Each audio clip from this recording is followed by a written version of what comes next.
Welcome, folks. We'll give folks another moment to get joined on the line, and we'll go ahead and dive into our conversation today shortly.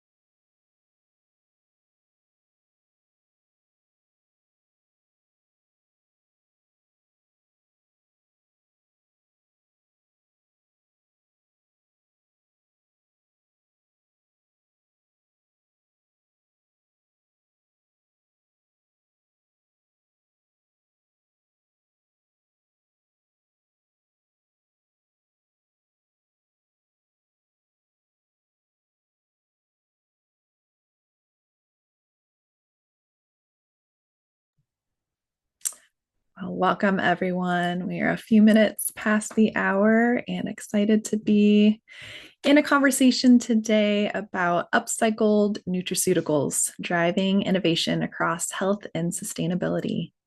My name is Amanda Owenbring, and I'm the CEO of Upcycled Food Association, and really excited to do a deep dive into this topic today. For those of you that might be newer to the concept of upcycled food or UFA, let me just give you a quick Cliff Notes version of what we're all about and what we're here to discuss today. So, UFA got started back in 2019 as this term was emerging in use across roots in upcycled fashion, moving into the food industry and really becoming a force for change. So, formative moments of UFA was aligning on the shared definition you see here on screen in collaboration with a wide variety of stakeholders.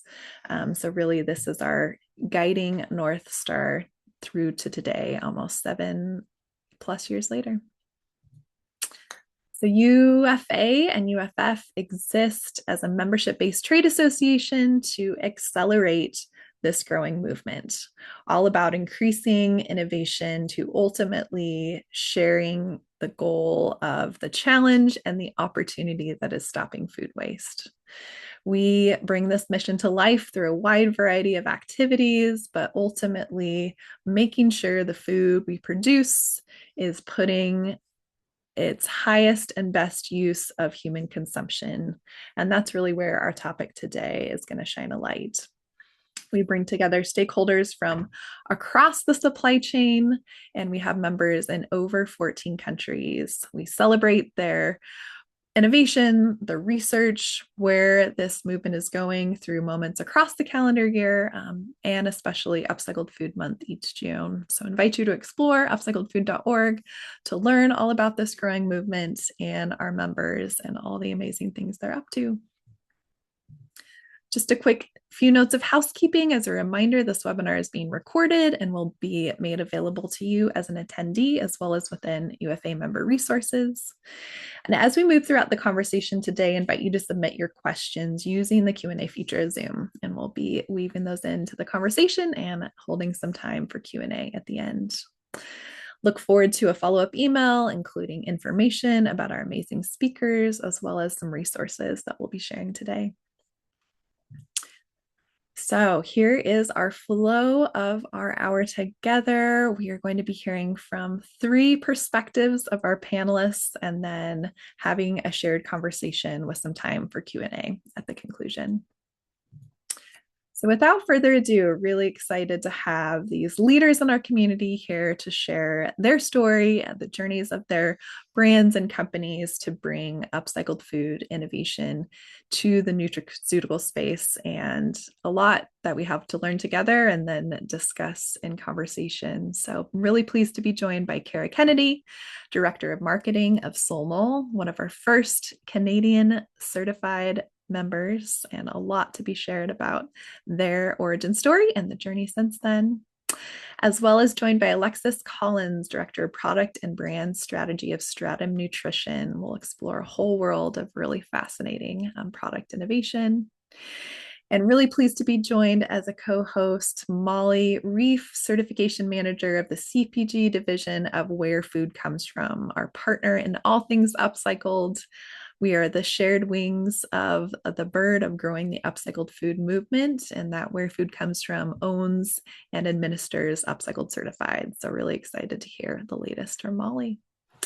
So, without further ado, we're going to bring on screen our first panelist, and Kara. I'm excited to hear more about the Solnul journey. Thanks, Amanda. I'll just get my presentation up here. Does that look great for everyone? Yeah. Good to go. Yeah, well, thanks, Amanda. For those of you I don't know, my name is Kara Kennedy, and I'm the Director of Marketing at Solnul, which is a branded prebiotic ingredient manufactured by MSP Starch Products, Inc. And so our manufacturing facility is based in Manitoba, Canada, right in the center. And as Amanda said, we were one of the first members of UFA back in the day, 2020, when we launched the ingredient. And then we were one of the first Canadian upcycled ingredients in 2021. So we've had the certification for many years now. And so our story really begins similar to a lot of other upcycled stories for ingredients with potato farming brothers. And so Eric and Derek McLaren were the founders of MSP Starch Products, Inc. And when we first joined and we were launching the brand Solnul, the word byproduct was a word that they wanted to steer away from because of the perception of it being a waste product. And so they always liked the term co-product because, there's value, as farmers know it. There's value in everything, and they want to be able to use something to its highest value. And so co-product was kind of the term that we were going with until we joined the Upcycled Food Association. And really hats off to UFA for turning that word upcycling into something that consumers actually know. It's been really great to be a part of the organization, and we are, as a Canadian company, starting to work with UFA Canada so we can bring on many more upcycled ingredients and people interested in upcycled foods and just share the same mission and value across Canada that's started in the US. So, a little bit about how we are upcycled. So, our source material is resistant potato starch. And if you guys are home cooks, you might have experienced this. If you cut a potato on your cutting board and you see the water leak out, that and then the particles sort of dry in your knife a little bit white, that is solnul, that is resistant potato starch. And so we get our raw material from the potato processing industry, French fries predominantly, or other types of potato food products. So we're upcycling from a food grade facility, and we are taking the water that's used to cut the potatoes. So water knives are used during the processing of it. And we have a proprietary process to capture the starch because the water becomes concentrated in starch through processing. And we bring that into our facility and we dry it and we clean it, and then we turn it into our Solnul product. So this story is about food waste, but it's also about the aqueous waste. So if we just let the starch remain in the water, that would go into a reservoir and into our ecosystem, which would be something that would disrupt kind of the natural ecosystem of the surrounding area in Manitoba. And so it's about recycling of water as well, too. And so we capture that resistant starch. And this story is so similar, and you'll hear it with other panelists and you'll know it about other upcycled ingredients. But with modern food processing, many valuable nutrients slip through the cracks of our food system.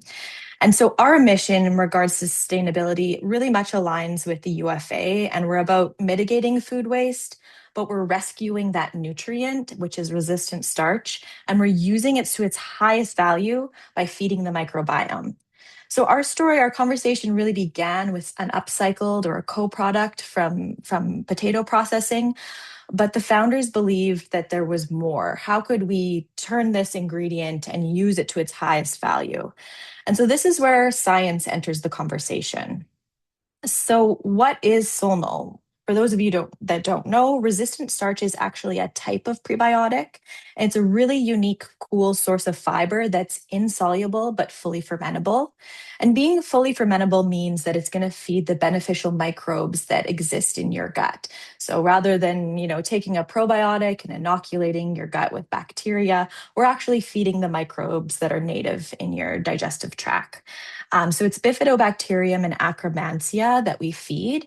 And through our clinical research, we were able to prove that we also enhance gut barrier, we improve nutrient absorption, and we restore human health. And so we were the first ever low dose resistant starch. And so we performed this human clinical research before we launched in 2020. All of the previously documented resistant starch consumption levels were at a way higher dose. And so for us to be able to be a fiber, prebiotic fiber that would go into a supplement, ready to mix powder format, we knew that we had to get a lower dose to be able to commercialize our upcycled ingredient. And so we launched in 2020 at 3.5 grams is our clinical dose. So that's just a teaspoon. And we have microbiome and metabolite research that we're constantly pulling novel findings from as we explore our different data sets and different research. So to date, we have over 25 structure function claims that can go both on supplement and food products in the US and also globally as well, but specific to the US market in this conversation. And then we also have 20 plus issued patents that are for the effects of our specific material in the human body. And so, as I mentioned, we pull in these novel insights about our ingredient, and we've also published 6 peer-reviewed publications. And we're also, among other certifications, we are an Upcycled Certified ingredient. So now, sustainability might have been where the conversation started, but to be able to build a business in the nutraceutical space, you need to have a solid foundation in science to be able to, to use our claims. So Upcycled Certified, what does that mean? I'm sure we'll get into that a little bit when Molly takes the mic next. But we, as an ingredient, became Upcycled Certified and have done all of the work in our facility and on an annual basis to be able to hand over, our certification to a brand partner who, if they were going to include us in a formulation, would only need to meet that 10% threshold. And then they could also apply for it, right? So similar to like a non-GMO certification, it would be a product certification that they could also have to put on package. And with our clinical dose being 3.5 grams, it's quite easy to meet that threshold with our ingredient alone. But what I really wanted to shine a light on here was that 70% of consumers have a greater intention to buy a product that is upcycled certified, and 62% of consumers are willing to pay more for a product that fights food waste. And traditionally in the supplement space as well, supplement products do command a higher price point than say a food product. So this aligns quite well with that pricing model. And Solnul can also go into food as well. So it would just be the same sort of thing, using our research on pack to substantiate prebiotic. So that's it from me. As I mentioned, Amanda and I are very much involved in trying to spread the good word of upcycled foods in Canada. So if you're an ingredient producer or a brand partner, reach out to us and we'd love you to join the conversation. Thank you. Thank you so much, Kara. And we'll be joined in conversation of Canadian stakeholders across the upcycled ecosystem in just a week from now. So look forward to hearing a little bit more about that at the end of the presentation today. But excited to hear our next brand story, and welcome, Alexis. The screen and floor is yours. Great. Thank you so much. Well, let me just find the appropriate window here. Okay. Are we looking good, Amanda? Looks great. Okay, awesome. Well, thank you so much to Amanda and UFA for this opportunity to educate everybody listening about an upcycled ingredient called eggshell membrane. My name is Alexis Collins. I'm the Director of Product and Brand Strategy for Stratum Nutrition. We are a company that provides nutritional and health promoting ingredients into the dietary supplement space globally for both human and pet. And eggshell membrane is our flagship ingredient. So today I'm going to discuss how we took an eggshell waste byproduct and turned it into a clinically researched ingredient for joint health. And this is the story of our particular eggshell membrane ingredient called NEM and the health value that it creates in conjunction with Upcycled certification. So some surprising facts about eggshell waste that I didn't know about until I started working with UFA and discovering more about the eggshell industry. Eggshells are a surprisingly severe industrial and environmental issue when it comes to eggshell waste. What we're talking about with eggshell waste is a very high volume byproduct that can become a burden in landfills especially when it's not handled responsibly. This is a stunning number, over 8.9 billion dozen eggs. So just kind of wrap your mind around that number, are expected to be consumed in the US alone and become eggshell waste. That is a staggering statistic, and many of us might think, how is that possible? I'm maybe on average eating like 1 egg a day when I consume a lot of eggs. But what we're not taking into consideration are egg breaking facilities. So these facilities are what provide the liquid egg that goes into all of the commercial baked goods. It goes into all sorts of food manufacturing for sauces. When we think about breads, any sort of foods on the shelf that have egg in the ingredients, and then industrial kitchens. So we're talking fast food, restaurants, and hospitals. So this is just US alone for the predictions for 2028. So all of this egg consumption is definitely creating millions of tons of waste globally, because the US is not the only country that is rapidly increasing its consumption of eggs.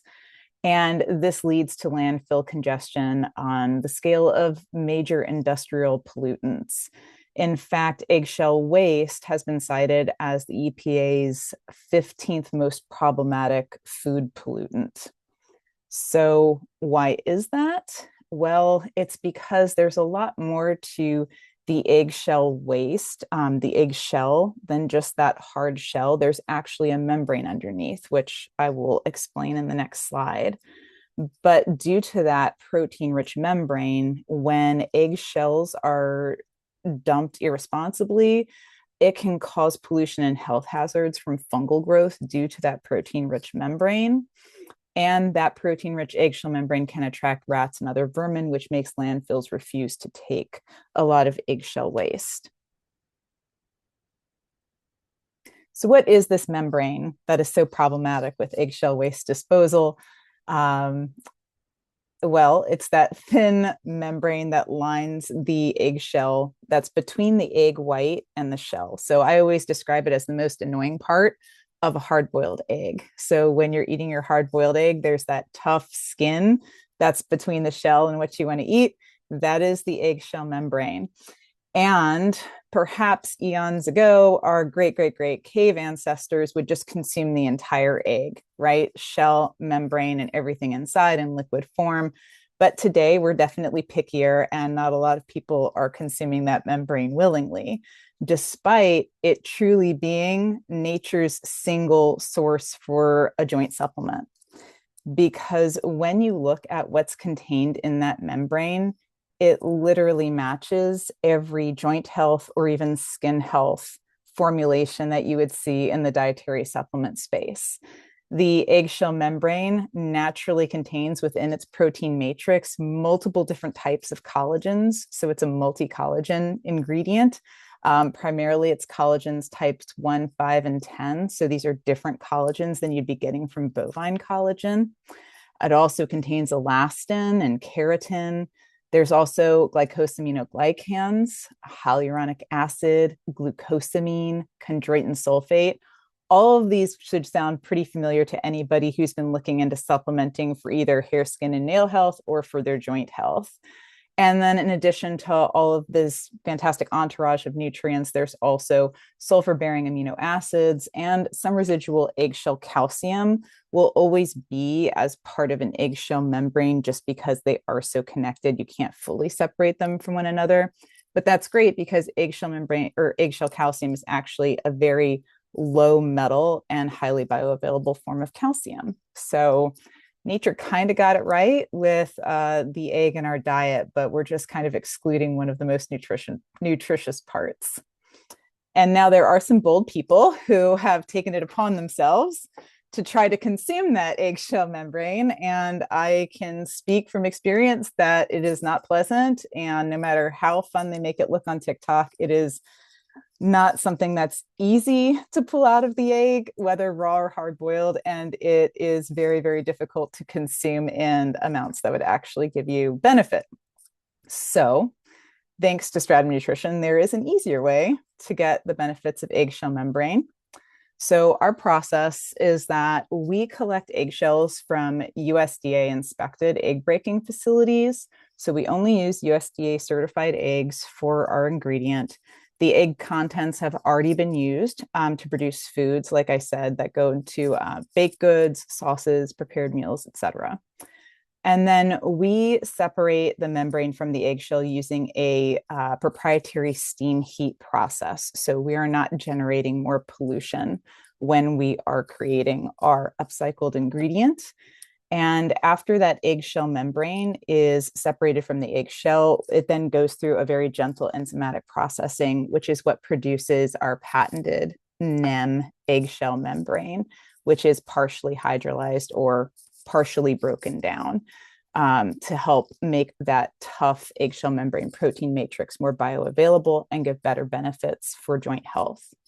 So after that gentle enzymatic processing, the product is then dried and milled so that this powder that we then can put back for global use for health will contain the naturally occurring collagen, elastin, hyaluronic acid, and other beneficial components of eggshell membrane. And of course, we are going to test and make sure that our product is standardized and certified before it goes out being supplied as NEM. So it goes through our Stratum Nutrition quality system for identity, purity, safety, and consistency before it reaches the public as NEM. And we were definitely the pioneers of eggshell membrane being brought back into the diet. Certainly, traditional foods would have a higher chance of accidentally including eggshell membrane. For instance, there's some nogs or some traditional egg preparations where the eggshell membrane would have been more likely to be consumed. But honestly, it really went out of style to even be accidentally included in the diet after the industrialization of food. And what our founder discovered was he was in the chicken farming business, which is where I think a lot of these upcycled stories start. And he saw all of these eggshells going to waste. And he just looked at them and he said, we have got to figure out what's in this. It was tragic to him that there was so much food waste being created from the egg industry. So our founder analyzed the eggshell and found that it was the membrane attached to the eggshell that basically mimicked his joint health ingredient. And that was how NEM eggshell membrane was discovered. So after partially hydrolyzing it to make all of those wonderful joint health nutrients more bioavailable, NEM was patented. And then the clinical research began coming in, showing fantastic benefits for joint health support. So we have over 10 published human clinical studies showing that a single 500 milligram capsule of NEM helps reduce exercise-induced joint pain in as little as 1 day. In subjects with more problematic joint issues, it helps reduce joint pain and stiffness in as little as 5 to 7 days. And it is cartilage protective. So it is a very impactful byproduct of food waste that we're very, very happy to upcycle and provide to people globally who would get a benefit from it for their joint health. And we also have research in dogs. So we do have this ingredient available to the pet industry as well. And it is highly effective for them too. So it's really funny on social media, more people supply eggshell membrane and talk about the benefits for their dogs and get more traction for that. But it's like humans, we really benefit from this as well. So everybody benefits from taking some eggshell membrane. And Stratum Nutrition is just making it a lot easier for you to consume it. In a highly studied form. So like I said, we popularized eggshell membrane supplementation as NEM. And what we did was we did the analysis, we found out what was in eggshell membrane, and then we did the human clinical trials to really make sure that we are supporting the health claims that we make on this ingredient. And it really marks the first intentional use of isolated eggshell membrane for health, other than traditional uses, which were more about topical use of eggshell membrane, actually. And just pointing out, the brands that have standalone NEM supplementation love Upcycled certification. So they definitely proudly state that NEM is an Upcycled certified ingredient. They're very, very happy to have that as part of the NEM story in addition to the science. And I think that's really where I kind of came together in this presentation, which I'll get to in the next slide. But just to reiterate, why supplement with eggshell membrane? It's more beneficial. We always want to eat the whole foods, but sometimes eating the whole food is very, very difficult. As we saw, I don't think anybody found eating eggshell membrane very appetizing, but we love to hear about the benefits of it. So this is where dietary supplementation can help with upcycling things and getting them back into our diet. Ease of use when it comes to supplementing versus having a hard-boiled eggshell membrane that chews like rubber and you just kind of have to swallow whole. Also, the product is sterilized and dried and pulverized for you. You don't have to do that part if you're going to dry it and try to make it a powder. It's very difficult. And then efficacy. One capsule of NEM contains about 1 dozen eggs worth of eggshell membrane, which would be a lot of work if you're trying to do it yourself. And then just having a consistent quality tested product in a very small dose that has published clinical trials on that dose. So these are just some examples of NEM that you can get wherever dietary supplement products are sold, and the claims that they're making on our ingredient based on the clinical research. So the strongest case for upcycling, I think, is when we can get an upcycled ingredient that creates a functional benefit for the end consumer, because that's really the best of both worlds. So what we're introducing with Upcycled certification and the NEM clinical science is a planet value, a brand value, and a consumer value that all line up. So our planet value is that we have an Upcycled certified ingredient. We are adding value to an ingredient, not just by benefiting health, but also by benefiting the environment. And like we saw before, consumers are definitely willing to buy into this. The clinical research gives the upcycled eggshell membrane a reason to exist. So you take this upcycled ingredient because it has benefits for you. And then a differentiated sustainability claim is what we can present to the brand. So we have a certification for upcycled. We're not just saying it. We have a group, BFA, that has looked at our process, and it's much more trustworthy to the brands to be able to present that to them. And as you saw, they love to discuss that. And then the consumer value is that it's overall positive for a NEM supplement because they're seeking to have their joint health improved. And then they're also getting this benefit of being more responsible for their planet by buying the product. So it's a win-win for everyone. So that's the end of my presentation. I will share a quote from our quality assurance manager. Charles said that at Stratum Nutrition, we are committed to maximizing the value of our ingredients while maintaining the highest quality standards. So Upcycled certification reflects that dedication to sustainability and our belief that innovation and environmental responsibility go hand in hand.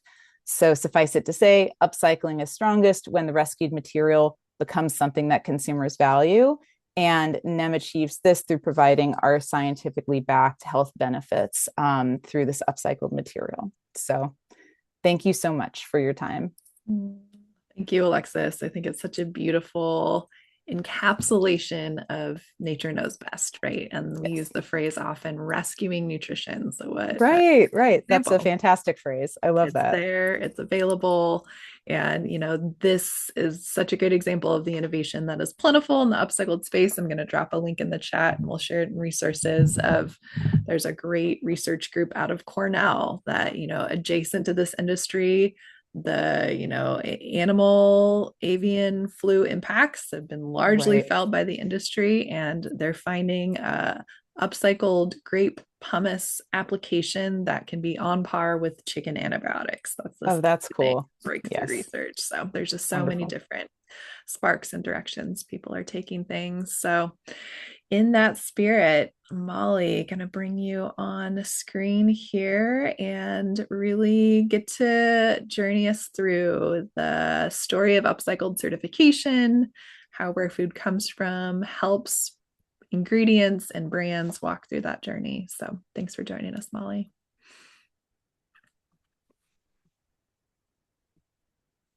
All right, how does that screen look? Are you seeing an Looking intro great. slide? Yeah. Perfect. All righty.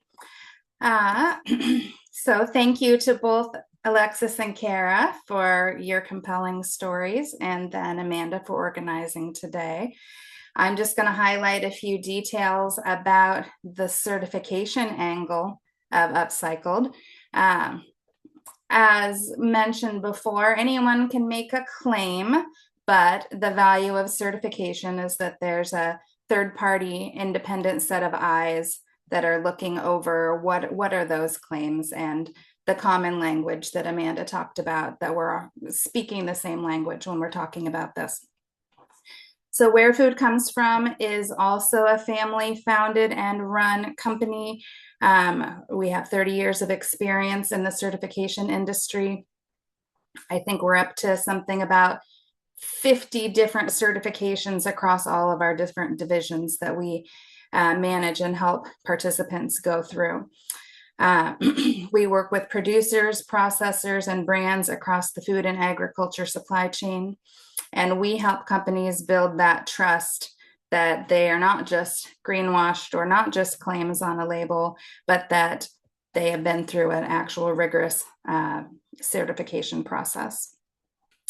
So we helped develop the standard with Upcycled Foods back in 2019.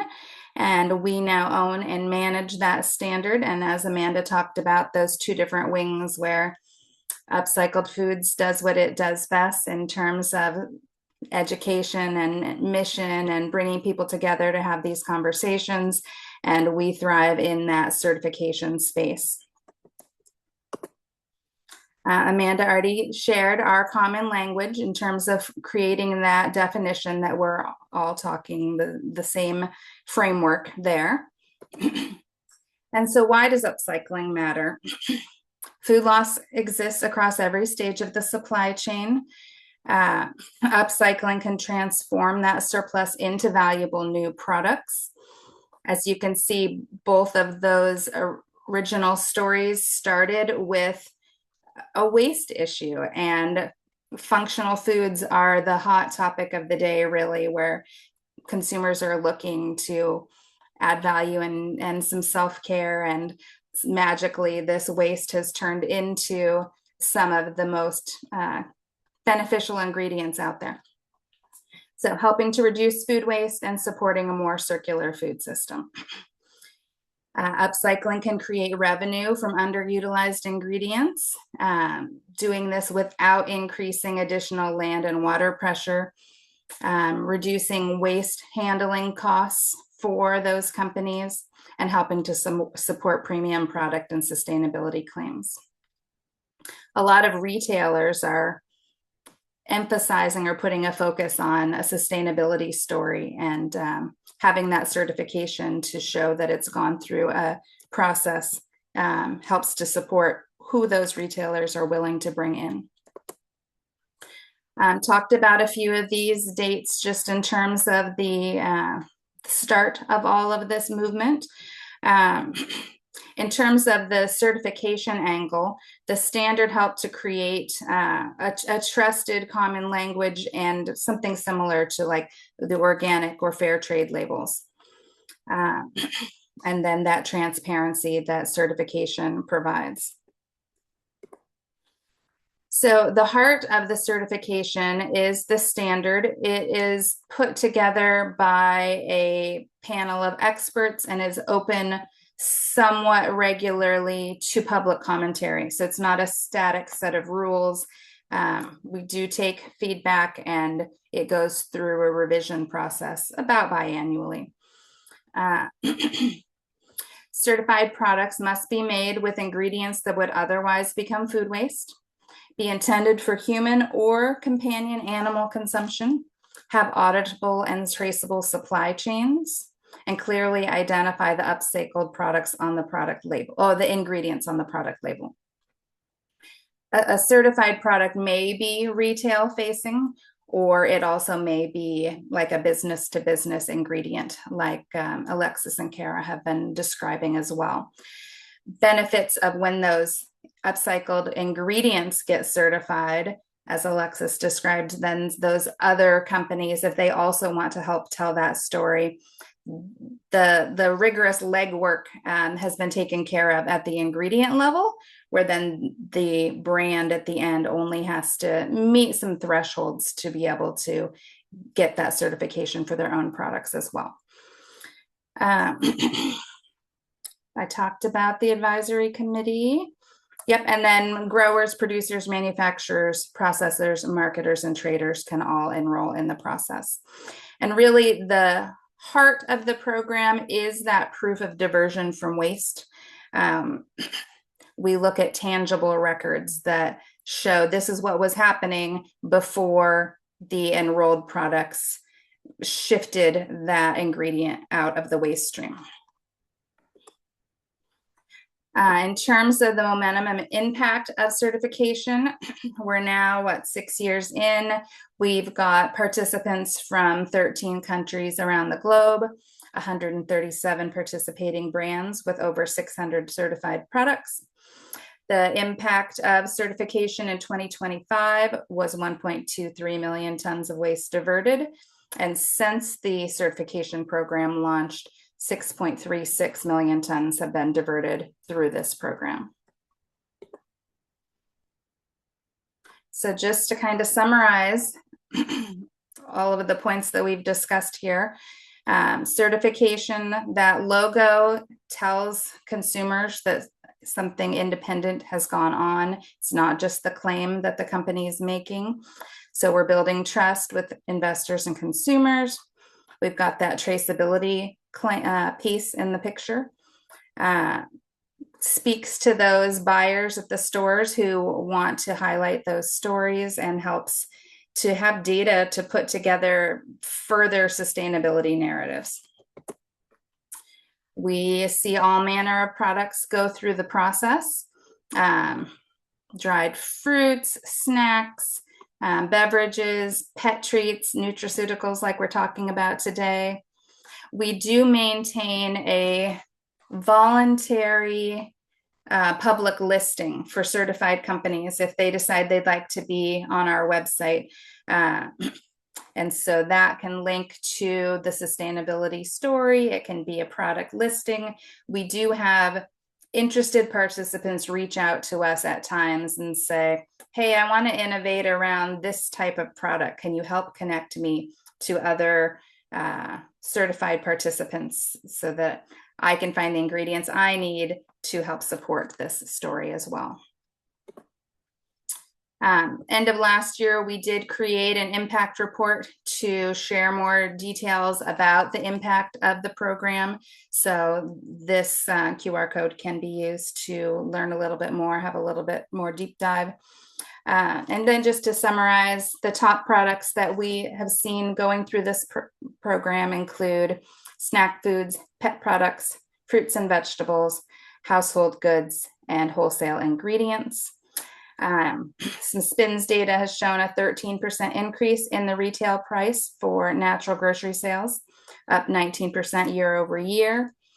And then certified product sales as a category grew by 21% in 2025 as well. So just a few more pieces of information to help round out the big picture. So that's about it for today. And then we can dive into some questions as we gather here for a little bit more conversation. Thank you, Molly. It's always such a wonderful moment to see those growth numbers year over year, and reaching that 6 million plus tons diverted is such a great moment to celebrate across the network and across the growth areas of where upcycling is really booming, especially in the pet industry. I love that we have that crossover with Alexis's story. So definitely want to invite your questions in the Q&A feature as we move into a conversation. But to really get us grounded before we bring all our panelists up on screen, want to share a few just specific industry numbers when we zoom into the topic of nutraceuticals, and dropped a link in the chat that'll be shared in resources. But very recently, Market Intello has estimated the nutraceutical space is, as of 2025, 1.1 billion USD, and projected to grow 16% year over year to reach 4.2 billion by 2034. So you see some of that growth reflected in the ingredient stories we've heard today, and Molly's sharing about certification and how that really underlies what upcycling brings to the nutraceutical space. It's unlocking the bioavailability of high potency nutritional applications that upcycling can really help us access, as we heard through Alexis's story, in much more efficient and available ways. Some of these stories today we've heard, the potential spans in the space of fruit peels, vegetable skins, seeds, pumice, like the example I dropped in the chat earlier, husks, spanning grains, spanning so many different agricultural and animal inputs that really help us access all the different benefits that our food and nutrition can be bringing into our diets and into human consumption. And a few measures you'll see in that report: in 2025 in North America, 68% of supplement purchasers were looking for a verified sustainability sourcing claim, and really high numbers in Western Europe, 62% as well.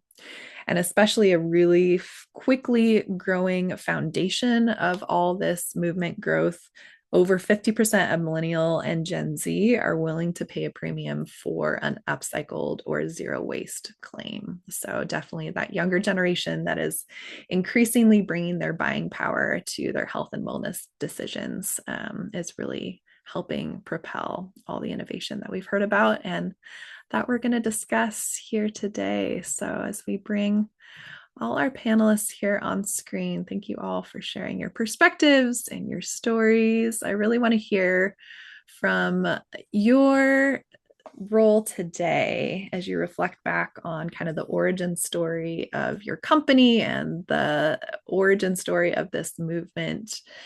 When you think about what that upcycle development process looked like, Kara and Alexis, what advice would you have to companies out there that are either seeing untapped potential in something that they could be moving into actually capturing that value, or for the brands that are saying, okay, maybe I don't have that, side stream or byproduct, but I want to be bringing this into my formulations, kind of reflecting on your own company story.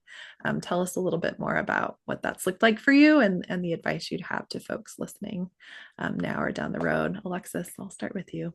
Sure. Well, I think it's actually to the point that Kara made, where it was like, oh, somebody's having a byproduct. Cool. So when you guys first approached us years ago, I don't actually remember what year it was. We were sort of like, oh, okay, like somebody's doing this. Okay, like, yeah, well, we'll look into it. We're always very open on avenues, because we were shying away from really calling, eggshell membrane a byproduct of the food industry. You don't want to call this ingredient that has fantastic nutritional benefits, you don't want to call it waste, waste byproduct. That doesn't have the same ring to it, right, as upcycled. So going through the process, I think we were pleasantly surprised that your team approached us, and we were completely on board because it does add value to branded ingredients to have a certification versus just saying that it's upcycled. So I think that that was a true value add that nobody had really approached us with before, in the way that your team does it. And so going through it, our quality team, like, we got a quote from them because you guys are just very easy partners to work with. It was not an ordeal like some certifications can be. And we've only seen, added value of having Upcycled certified. And like I showed, we have brands that use our ingredient and very proudly love to have that as part of the marketing story. So for any ingredient brand, supplier out there who's on the fence about Upcycled certification, I would say it's only going to be a net positive for you, because like the marketing stats show, that's where consumers are leaning. So the brands that are your customers are going to be leaning that way too. Care for you, that has been such a core part of the Solnul story and journey from the very beginning. So I'd love to hear, your similar reflections. Yeah, we were down in Barcelona for Vita Foods in May, and my colleague Jason sat on an upcycling panel, and we were hearing from some really great industry experts from around the globe. And one of the comments that came out was, you never really know what you're sitting on, right? So rather than like trying to seek out an upcycled ingredient, it's like, look at your own manufacturing processes and like, investigate where waste is happening at your own facility and what could be made of that, right? So, everything needs to be used to its highest value. We want to use all the effort and resources that go into growing food. We want to be able to use all parts of it. And, a lot of upcycled ingredients could be prebiotic. They could be fiber, right? If you think about protein isolate and like removing protein, that's a huge industry right now. And there's a lot of manufacturing that supports that. But what's happening to the other parts of the pea protein or things like that? And for us, the upcycled certification was very easy to complete, as Alexis had said. Like we're a BRC audited facility. We were coming from a food grade facility that's, neighboring in our local communities. So it was easy. We already had the measurements and the tracking in place. It was just more of gathering all the information to submit. And Alexis said this perfectly. Like for us, a nutraceutical ingredient, our consumers are concerned with transparency and credibility. And so this just is another underscore of that, right? So you've got your research, and we're not just saying that we're upcycled. We've done the work to show that we have the certification, and it just makes the conversation so much easier when we can hand that certificate to our brand partners and be like, this is a great marketing feature.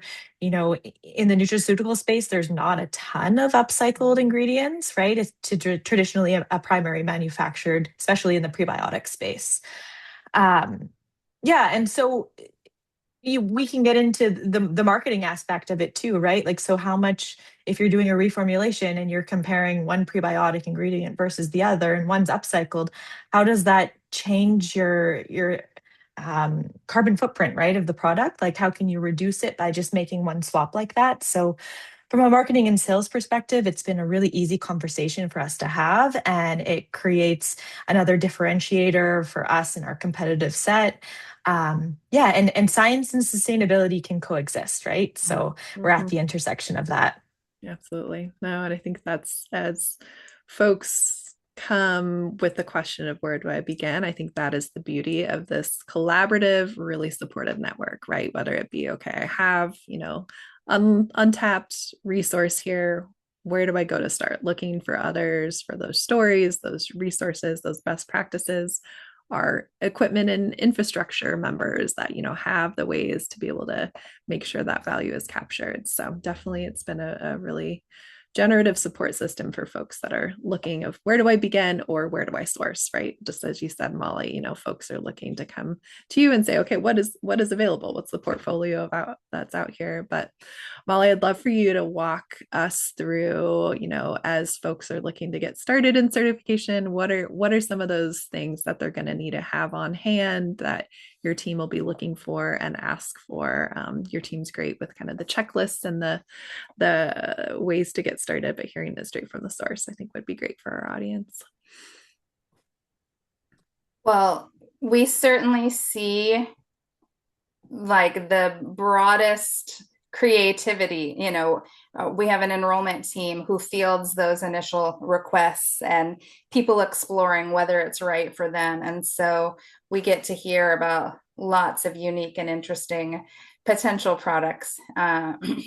So that's always exciting, because even household goods that meet a non-durable clause aren't, let's see, a 3-year shelf life, I believe, is the criteria for durable or not.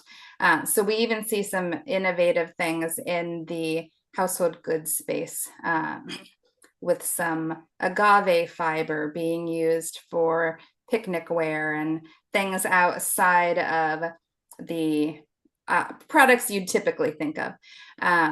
But types of documents, I think I mentioned earlier, the heart of the program is being able to document the waste. And so sometimes that's as simple as a scale ticket, or here's the bill from the waste handling facility. This is what we used to pay every month to handle this waste.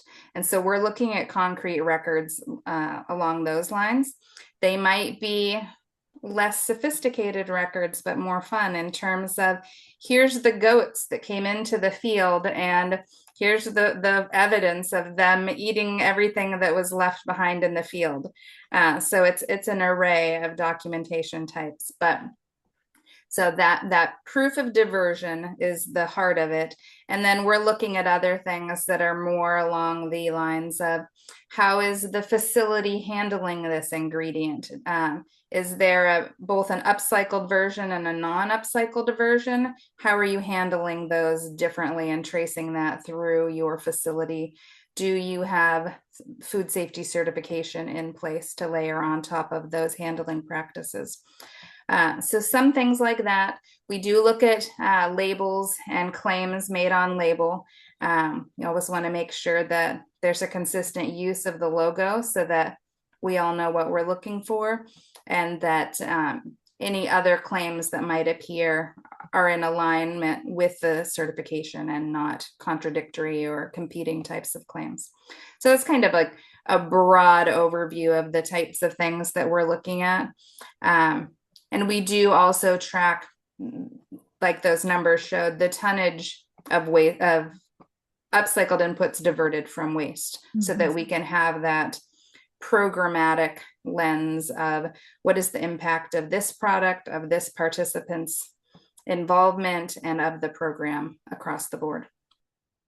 I appreciated that you brought into your story, Molly, the continuous improvement of the standard. So it was a really great moment to be on the expert committee with launching version 3.0 of Upcycled Certified last Upcycled Food Month in June 2025. And a step that I appreciated that the standard took in that iteration was making sure, yes, you're diverting your stream, but let's make sure that you're not wasting more than you're diverting in your production process itself. So making sure that that is a very solid foundation and having that be what the standard is grounded in. So really having that be a point of important credibility for the movement. And I'd love to hear, Alexis and Kara, you've talked about, your story being grounded and rooted in science, and how that is continuing to grow internationally. Alexis, I saw, India, Brazil, so much of this international growth. Kara mentioned representing the movement in Barcelona at Vita Foods. So as you think about how this is expanding beyond kind of where your story got started into international spaces, kind of what does the claim and being kind of rooted in the science and in this trust mark really mean for your brand as you grow to new horizons? I think, as we go globally, there's certainly other countries outside of the US that take the upcycled certification even more, they have more value. They value it more than perhaps some companies in the United States overall. So we do see the appeal of it globally as well as domestically. Not saying that the US is very far behind, but just saying that globally it is well recognized that they want to have sustainable ingredients, because in certain countries they're also held to a carbon footprint for their company, whereas in the US they are not. So they need to know that the ingredients that they are incorporating into their products can help their bottom line for their carbon footprint. And I think that having the upcycled certification really helps with that, as far as getting our ingredient to be a top choice when it comes to, their formulations for a dietary supplement. But yeah, as far as leading with it, I will say, globally, it's still having the dual value. I don't think we can just lead with sustainability going globally or even domestically. We do have to have the commercial value add from the science and the claims of the ingredient combined with upcycled. So it's not necessarily leading with sustainability, but it is making very clear that we take sustainability seriously and that qualification is on par with our science. So it's right up there. It's not just and it's a clinically studied, upcycled, certified ingredient for you. So. Well, that speaks to a great question from Ed in the chat. And I know, Kara, your team expanding into Europe, that's a topic we're going to be covering in our next scientific symposium, the enforcement of sustainability claims coming in full force this September in Europe. So would love to hear how that has been from your perspective. Yeah, I would just echo Alexis's comments about it being almost more of an important selling feature in other countries outside of North America, as their own country standards are quite different, and consumer perception of sustainability is really embedded. And for us in our research, we have our publications, and we always attract new brands to our ingredient through our research. We really do.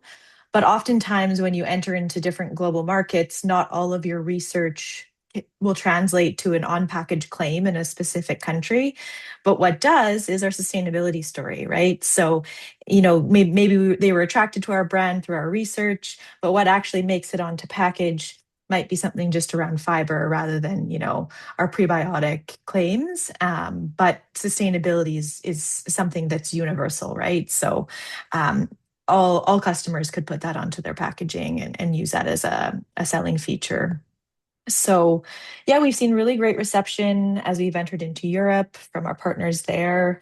And I think that, even the term upcycling UFA is doing such a fantastic job of helping that grow globally, because I know, upcycling means different things in different countries. Valorization is more of the term we heard in Europe, but it all just comes back to the same meaning. And I think people can really rally around sustainability.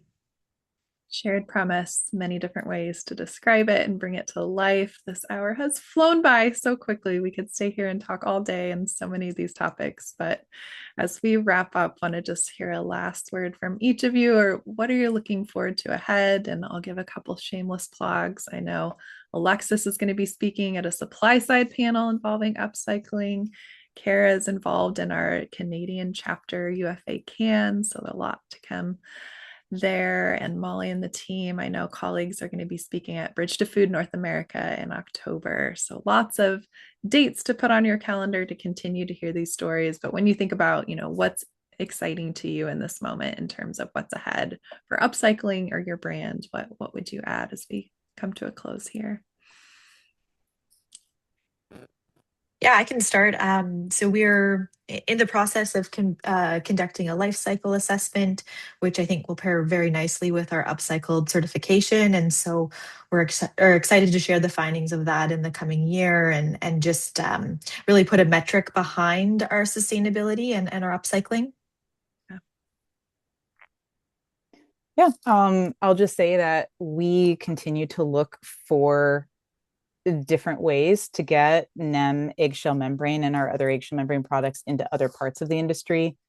And the more that we expand the awareness of our ingredient, I think the more that we can expand awareness of upcycling hand in hand. So I'm just looking forward to that synergistic growth. It's been so wonderful to see all the growth in the pet segment overlapping with your story. Yes. We'll have a right around the corner kind of pet focused upcycling debut launch I'm excited to share. But Molly.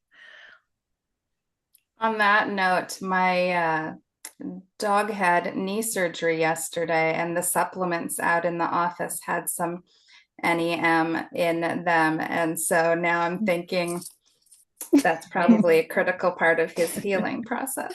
I hope that he gets all of the benefits from it. So yes. Stories so brought to life. It's a small world. Yes. Yes. Close to home.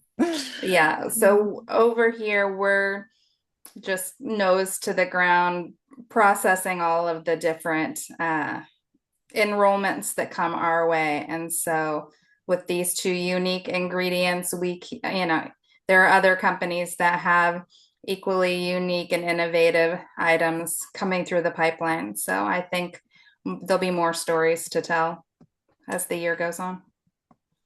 Lots of possibilities, and want to just leave us with the grounding. If your ingredient is 95% diverted, you can become an upcycled ingredient.